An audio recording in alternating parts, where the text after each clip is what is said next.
अच्छा, ठीक। हाँ जी, हम डिस्कस कर रहे थे एक्सचेंज रेट और real exchange rate. So real exchange rate क्या है? रियल एक्सचेंज रेट का मतलब ये है कि दी जो डिटरमिन होता है by the actual demand and supply of goods and services between two countries, ठीक है? सो जो एक्सचेंज रेट है उसको एक हुकूमत जो है वो एक कुछ अरसे के लिए ही, अगर उसके पास रिजर्व्स हों तो वो उसको रख सकती है फिक्स्ड, ठीक है, या ज़्यादा मैनेज रख सकती है, इंटरवीन कर सकती है। उसके बाद जो फाइनली जो एक मुल्क है उसकी कंपेटिटिव एडवांटेज डिटरमिन करेगी रियल एक्सचेंज रेट को, कि कितनी उसकी चीज़ों की, उसकी सर्विसेज की जो है वो मुल्क से बाहर उसकी रिक्वायरमेंट है, तो फॉरेन एक्सचेंज रिक्वायरमेंट या डिमांड कितनी है एज़ कंपेयर टू के वो कितना जो है वो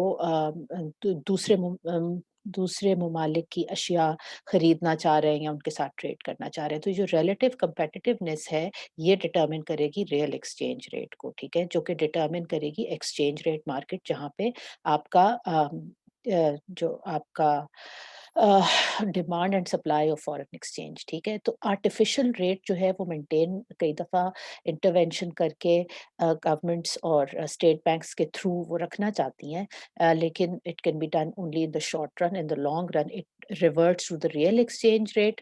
और अगर जो है वो जैसे पाकिस्तान के केस में डेफिसिट है, तो फिर जो है वो पाकिस्तान की करेंसी डेप्रिशिएट होती है। और अगर इन उन ममालिक में जहाँ पे फिक्स्ड एक्सचेंज रेट है, वहाँ पे करेंसी को डीवैल्यू करना पड़ता है to bring it close to the real exchange rate, because the real exchange rate should be representative of the country's competitiveness in the international markets. तो अब अगर हम पाकिस्तान के एक्सचेंज रेट रिजीम की तरफ देखें, तो 1999 से पहले तक जो था वो कंप्लीट कंट्रोल था और फॉरेन करेंसी एंड ठीक है, तो फॉरेन एक्सचेंज मार्केट्स के ऊपर जो था वो कंट्रोल था और वो एग्जिस्ट इतनी नहीं करती थी। लेकिन उसके बाद जो है वो पाकिस्तान की जो गवर्नमेंट है उसने अपने इन कंट्रोल्स को रिलैक्स किया और प्राइवेट सेक्टर जो है उसको अलाउ किया कि वो जो है वो मेंटेन कर सके अपने फॉरेन रिजर्व्स को, ठीक है। और एक अब करंटली क्या है कि एक इंटरबैंक मार्केट है, फॉरेन एक्सचेंज मार्केट है, जहाँ पे जो कंपनीज हैं जो कि ऑथराइज डीलर्स जिन्हें कहा जाता है, State Bank authorise dealers, then they are allowed to trade in the different currencies, ठीक है। और स्टेट बैंक जो है वो उनको इस पे किसी किस्म की कोई गारंटी नहीं देता, they are on their own, और according to the demand and supply then these authorized dealers are able to establish a rate for the different foreign currencies, depending on what is the requirement. By the way, foreign currency की क्यों हो सकती है? वो इसलिए क्योंकि जब हमें import करना होता है, अ, तो क्या इम्पोर्ट करना होता है और अपने डेट्स वगैरह रीपे करने होते हैं, तो हमें फॉरेन करेंसी की ज़रूरत पड़ती है, और भी रिक्वायरमेंट्स है फॉरेन करेंसी की। जब Pakistanis for example want to send money abroad, तो ज़ाहिर है उस वक़्त उनको फॉरेन करेंसी की ज़रूरत पड़ती है। तो ये हम लोग अब जाके ये किसी भी ऑथराइज़्ड डीलर से ये पैसे जो है ये ले सकते हैं। Whichever foreign currency we want according to the going rate which is established by the interbank market, वो हम मार्केट से ले सकते हैं। सो इसको कहा जाता है फ्लेक्सिबल फ्लोट, ठीक है, और मार्केट बेस्ड फ्लेक्सिबल फ्लोट। और तो स्टेट बैंक जो है वो किसी किस्म का फॉरवर्ड कवर या गारंटी जो है वो नहीं प्रोवाइड करता। अब ऑथराइज्ड डीलर्स को वो खुद ही डिटरमिन करते हैं कि क्या रेट जो है वो फॉरेन करेंसी का होना चाहिए। ऑफ कोर्स उसको एक मॉनिटरिंग डेफिनेटली उसकी स्टेट बैंक ऑफ पाकिस्तान ज़रूर करता है, क्योंकि उनके ऑथराइज्ड डीलर्स हैं, ताकि जो है वो रॉन्गफुल पर्पसेस के लिए फॉरेन करेंसी ना इकट्ठी की जाए और ना मुल्क से बाहर भेजी जाए। सो इसलिए इनकी इनकी डीलिंग्स को, ऑथराइज्ड डीलर्स की डीलिंग्स को ज़रूर देखते हैं, लेकिन other than that they the state bank of Pakistan allows these authorised dealers to operate freely in the market, and depending on the demand and supply of Pakistani rupee, then the rates of the other currencies are established. ठीक है। अ, अच्छा, अब हम ये देखते हैं कि अगर हम आईएसएलएम मॉडल में, याद रखो कि आईएसएलएम मॉडल के अंदर भी जो एक्सपोर्ट्स हैं वो एक बहुत इम्पोर्टेंट उसका कंपोनेंट है, ठीक है? सो ये देखिए एक्सपोर्ट्स, इस अब जब हम बात करते हैं ओपन इकोनॉमी की, ठीक है?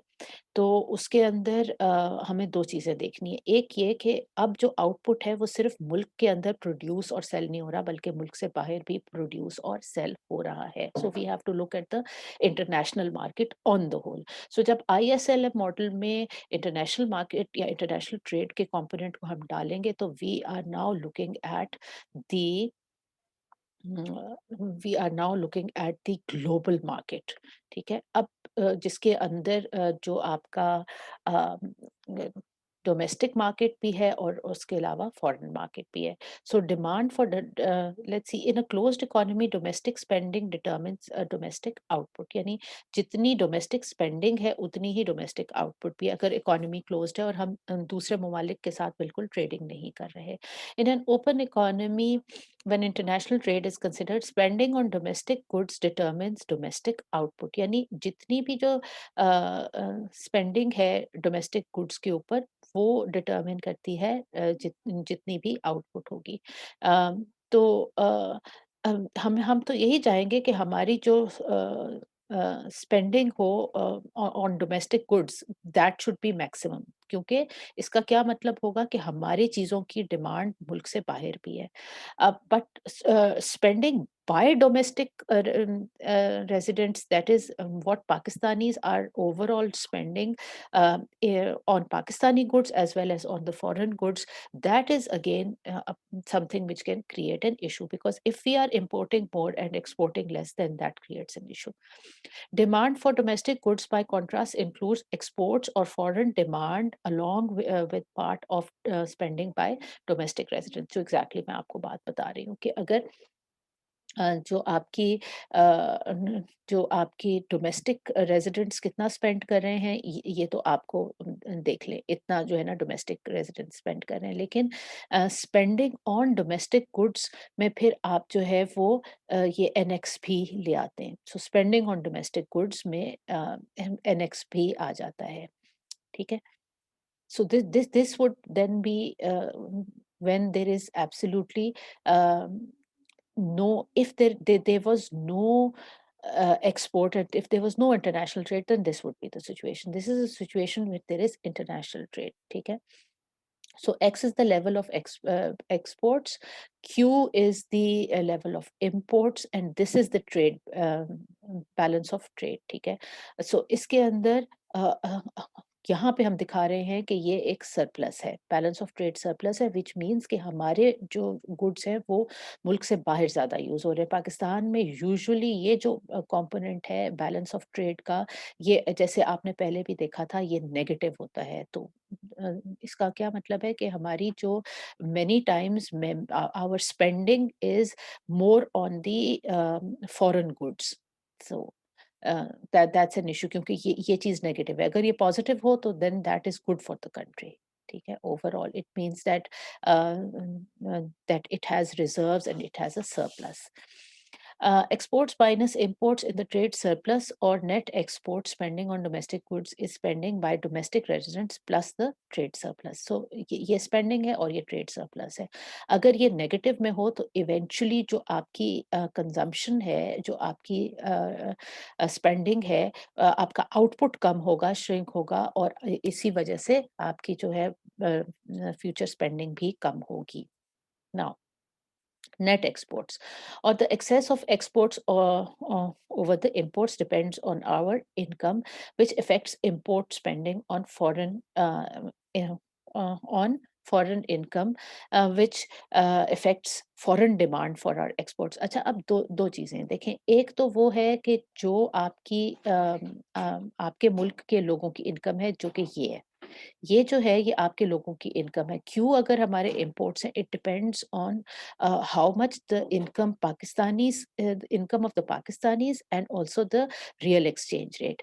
And exports depends on income of people living outside Pakistan, ठीक है? Living outside Pakistan. ज़ाहिर है अगर किसी ने हमारी चीज़ें खरीदनी है तो उनकी इनकम जो है हमारी एक्सपोर्ट्स उनकी इनकम पे भी डिपेंड करेंगी और अगेन रियल एक्सचेंज रेट पे भी डिपेंड करेंगी। So a rise in foreign incomes यानी कि अगर हम दूसरे ममालिक के लोगों के पास पैसा होगा तो वो हमारे लिए अच्छा है, इसलिए क्योंकि वो हमारी प्रोडक्ट्स को खरीद सकेंगे और इसलिए हमारी एक्सपोर्ट्स बढ़ सकेंगी। तो जब दूसरे ममालिक के लोगों की इनकम अगर कम हो रही हो, किसी भी वजह से कम हो रही हो, तो वो हमारी एक्सपोर्ट्स के लिए बुरा है। इसी तरह अगर हमारा जो एक्सचेंज रेट है तो वो उसके अंदर वो कम हो, ठीक है? और दूसरे ममालिक के लोगों के लिए हमारी प्रोडक्ट सस्ती हों, तो हमारा ट्रेड बैलेंस बेहतर होगा और इसलिए हमारी ओवरऑल एग्रीगेट डिमांड भी जो है वो बढ़ेगी क्योंकि एनएक्स का कंपोनेंट बढ़ेगा।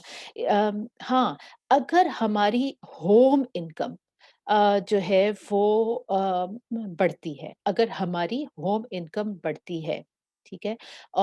हमारी होम इनकम बढ़ती है ड्यू टू कंज़म्पशन। ये अगर हमारी होम इनकम बढ़ती है और वो होम इनकम क्यों बढ़ती है? कंज़म्पशन की वजह से। और हमारी हमारी इम्पोर्ट स्पेंडिंग जो है वो बढ़ती है, तो उससे जो है वो क्या होगा कि हमारा ट्रेड बैलेंस ख़राब होगा। हमारी इनकम अगर बढ़ रही है क्योंकि इनकम के अंदर कंजम्पशन भी एक इम्पॉर्टेंट कंपोनेंट है। अगर हमारी इनकम बढ़ रही है और क्योंकि हम कंज़्यूम कर रहे हैं इम्पोर्टेड गुड्स को, तो नज़र तो हमें यही आएगा कि वो हमारी इनकम जो है वो बढ़ रही है क्योंकि हम इम्पोर्टेड आइटम्स को कंज़्यूम कर रहे हैं, तो लेकिन उससे ट्रेड बैलेंस वर्स होगा और इन द लॉन्ग रन जो है वो हमारी इकोनॉमी वो अनकम्पेटिटिव हो जाएगी और हमारी बहुत ज़्यादा डेफ़िसिट्स जो हैं वो नज़र आना शुरू हो जाएँगी। पाकिस्तान के अंदर ये एग्ज़ैक्टली यही हुआ है कि ये जो लास्ट सिचुएशन है यही हुई है कि हमारी होम जो है वो नज़र ऐसे ही आया कि हमारी होम इनकम जो है वो बढ़ रही है, but actually that was because of the imported consumption. और क्योंकि इम्पोर्टेड कंज़म्पशन की वजह से हमें होम इनकम बढ़ती हुई नज़र आ रही थी, इसलिए हमें current account large current account and persistent current account deficits भी नज़र आते हैं। ये एक प्रॉब्लम है। इसको सॉल्व करने के लिए क्या है कि दूसरे ममालिक के लोग हमारी चीज़ों को खरीदें और उस चैनल से फिर हमारी एग्रीगेट डिमांड बढ़े और फिर हम जो है हमारी करेंसी की प्राइस भी कम हो, जिसको हम कहते हैं डेप्रिशिएटेड हो, जैसे कि पाकिस्तान में की गई है, ताकि हमारी चीज़ें बाकी ममालिक को सस्ती लगें और हम एक्चुअली एक्सपोर्ट कर सकें।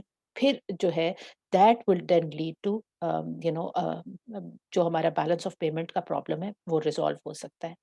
इसी चीज़ को जो है वो आईएसएलएम मॉडल के अंदर दिखाया गया है। ठीक है। वो आईएसएलएम मॉडल देखो, ये जो आईएस का कर्व है ये ऊपर की तरफ शिफ्ट क्यों कर रहा है? अगर फॉर एग्ज़ाम्पल यहाँ पे जो है वो हम इनकम को लेते हैं overall world income, if over here we consider this as world income and this is the interest rate, ठीक है? तो हमें क्या नज़र आता है कि जब वर्ल्ड इनकम बढ़ेगी तो वो हमारी या वर्ल्ड स्पेंडिंग बढ़ेगी तो वो हमारी चीज़ें भी ज़्यादा खरीदेंगे, इसलिए आईएस कर्व अपवर्ड शिफ्ट करेगा। हम ये जो अपवर्ड शिफ्ट है it is because of increase in exports. So if people in other countries they spend more and they spend more by purchasing our products, it means that our exports are rising and therefore the IS curve will shift upwards, ठीक है? The IS curve will shift upwards and of course उसकी वजह से एक जो interest rate है उसके ऊपर भी आपको एक अपवर्ड ट्रेंड नजर आता है। तो अगर हम इंटरेस्ट रेट जो है वो मेंटेन रखें तो तब हमें नज़र आ सकेगा हमारी एक्सपोर्ट्स जो हैं वो डेफिनेटली बढ़ सकती हैं, ठीक है? अगर कम्पेटिटिवनेस हमारी इम्प्रूव हो तो हमारी एक्सपोर्ट्स और हमारी एक्सपोर्ट्स बढ़ेंगी अगर दूसरे ममालिक में लोगों की जो है वो इनकम बढ़े। और इसी तरह अगर हम ये आईएस कर्व जो है ये हमारी फिस्कल पॉलिसी की वजह से एक्सपैंड करता है, ठीक है, एक्सपेंशनरी फिस्कल पॉलिसी की तरफ से हमारी जीडीपी इंक्रीज करता है, तो उसका और दूसरी ममालिक का भी करता है। अ, तो और हम साथ-साथ अपना जो है वो करेंसी एक्सचेंज रेट भी जो है वो लेट्स से रियल रखते हैं और हल्का-सा उसमें उसको अंडर वैल्यूड रखते हैं, थोड़ा-सा करेंसी को के एक्सचेंज रेट को हम अंडर वैल्यूड रखते हैं, तो हमें काफ़ी फ़ायदा हो सकता है। तो इसका मतलब क्या हुआ? इसका मतलब ये हुआ कि अच्छी फिस्कल पॉलिसी, अच्छी एक्सपेंशनरी और effective fiscal policy along with an exchange rate which is undervalued, it can increase our income. And also if the income of people in other countries, if their spending is increasing, then it is in our favor. ठीक। सो ये जो है ये यहाँ पे इसकी explanation जो है वो गिवन है। इस जो जो मैंने आपको बताया वो चीज़ इधर इन्होंने एक्सप्लेन की हुई है। और इसी तरह देखें, इसका मतलब ये है, इस टेबल को भी मैं आपको बता दूं, इसका मतलब ये है कि अगर तो लोग जैसे पाकिस्तानी होम सेविंग स्पेंडिंग का मतलब है Pakistani, if they are increasing spending, so this is good। अगर हमारी स्पेंडिंग इंक्रीज हो तो हाँ हमें इनकम बढ़ती हुई नजर आएगी, लेकिन ये जो हमारी स्पेंडिंग है ये जब इंक्रीज हो रही होती है तो इनकम तो हमें इंक्रीज होती हुई नजर आती है, लेकिन लेकिन जो हमारी नेट एक्सपोर्ट्स हैं, क्योंकि ये जो स्पेंडिंग है it is both on the imports as well as on the exports. तो जब हमारी स्पेंडिंग बढ़ती है तो यूजुअली हमारी स्पेंडिंग जो है वो इंपोर्ट्स पे ज्यादा बढ़ती है। उससे जो नेट एक्सपोर्ट्स जो है, जो ट्रेड बैलेंस है, वो हमें नेगेटिव की साइड पे नजर आएगा। सो कोशिश क्या होनी चाहिए कि पाकिस्तान के अंदर स्पेंडिंग हो, लेकिन ऐसी स्पेंडिंग हो जो कि हमारी लोकल प्रोडक्ट्स के ऊपर हो।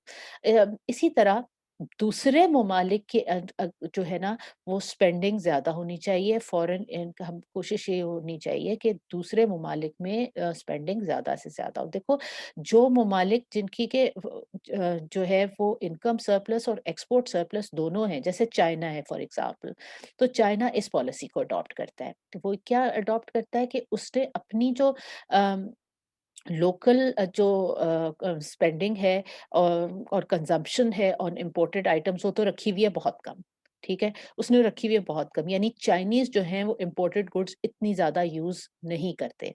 लेकिन चाइनीज जो है, जो दूसरे मुल्कों में चाइनीज गुड्स बहुत ज्यादा यूज होते हैं, इसलिए उनकी जो जो दूसरे मुल्कों में जब चाइनीज गुड्स यूज होते हैं तो एज अ रिजल्ट क्या होता है कि स्पेंडिंग जो है चाइना की इनकम भी बढ़ती है और एक्सपोर्ट्स भी बढ़ती हैं, ठीक है। और इसी तरह जो चाइनीज़ करेंसी है, जो हुआन है, वो हालाँकि काफ़ी ज़्यादा उसको जो है वो एप्रिशिएट किया जा सकता है, उसकी वैल्यू बढ़ाई जा सकती है, लेकिन चाइनीज़ अपनी करेंसी को, हुआन को हमेशा अंडर वैल्यूड रखते हैं and they keep it pegged with the dollar. They don't have to do that, लेकिन वो क्योंकि उससे फ़ायदा उठाते हैं, किस लिए फ़ायदा उठाते हैं? क्योंकि एक अंडर वैल्यूड रखने से फिर वो क्या करते हैं कि दुनिया की जो मार्केट्स हैं उसको उन्होंने तकरीबन कॉन्कर किया हुआ है। दूसरे ममालिक के लोग जो हैं उनकी प्रोडक्ट्स बड़े मज़े से खरीदते हैं और इस तरह उनकी एक्सपोर्ट्स बढ़ती हैं और इस तरह उनका ओवरऑल सरप्लस जो है वो बढ़ता चला जा रहा है चाइनीज़। तो ये वो केस है, चाइना का केस है। सो डेप्रिसिए इसीलिए जो आपकी कंट्रीज़ अपनी एक्सपोर्ट्स को बढ़ाना चाहती हैं, उनकी कोशिश यही होती है कि जो उनका रियल एक्सचेंज रेट है वो थोड़ा-सा डेप्रिशिएटेड रहे या अंडर वैल्यूड रहे, तो उसकी वजह से उनकी एक्सपोर्ट्स बढ़ सकें। अभी इसको हम इसका एक और एस्पेक्ट भी देखते हैं, इसका जो पॉलिसी एस्पेक्ट है उसको अब हम अगले लेक्चर में देखेंगे।